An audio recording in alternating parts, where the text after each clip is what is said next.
The new job report was released today. Why do I make these videos for you? Because if you read the headlines of the mainstream media and that is all, you are going to get absolutely crushed. I want you to be ahead of the curve. It's boom time. Let's take a look at the data. The unemployment rate dropped to 6.5 from 6.6. This is the first drop since January. Don't jump for joy, our economy is still heading into the meat grinder. Get this, our Canadian economy grew 313,000 jobs year over year, while the working age population has grown 1.2 million people in the same period. Why are they doing this? We are not creating enough jobs for our immigration numbers. So that means we bring in 4 people and we only create 1 job. You know what that means? That means employers could give rock bottom wages and know that the 1.2 million people are competing for 313,000 jobs. What a disaster! No wonder we're hearing stories of 15 people living in a basement suite. Now, let's take a look at why the unemployment rate dropped by this 0.1%. The unemployment rate by age group, you'll see the core age is continuing to go up. But where the major change this time is right here. The 15 to 24-year-olds are now starting to get jobs.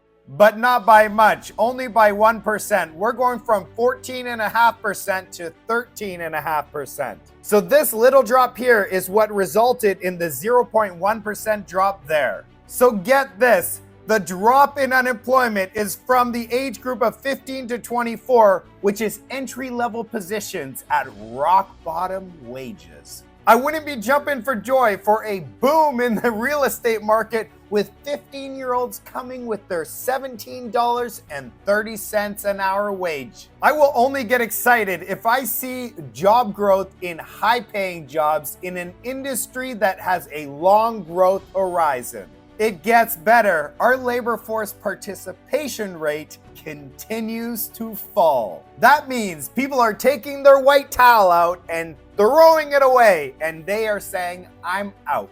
So that means the segment of the population that is looking for work or working fell by 0.2%. This is the third decline in 4 months. Year over year, the participation rate has dropped 0.7%. Do you know how messed up this whole thing is? We're bringing in 1.2 million people year over year, working age adults, and our participation rate is dropping.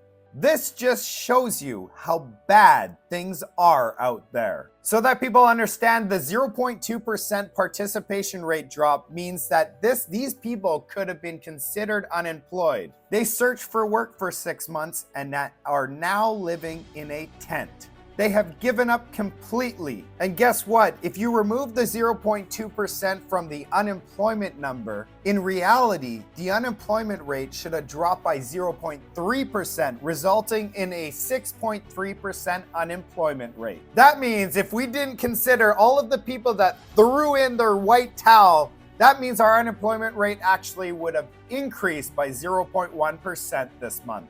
You see how they could play around with all of these numbers. And that's why I told you, you don't want to just read all of the mainstream media headlines. You want to go down deep inside the hood.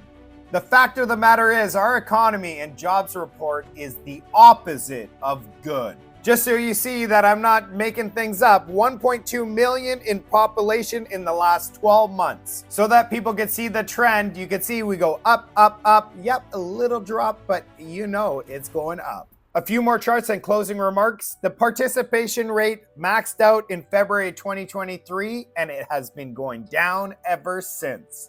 Participation rate by age group, you're going to see overall it's down.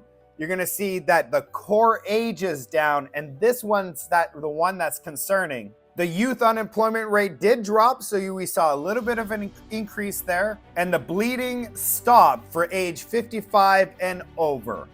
Now, the most important chart. I always save the best for last. Remember when Mark Miller said he will no longer allow temporary foreign labor applications in markets that have over 6% unemployment? Well, when you take a look at that, BC has officially hit 6%. It looks like the majority of temporary foreign labor applications are going to be going to the province of Quebec.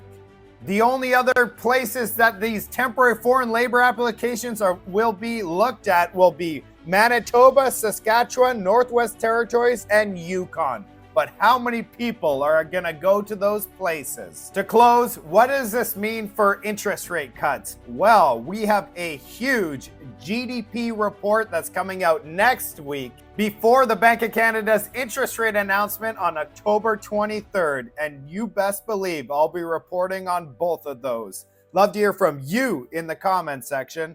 Thanks for watching.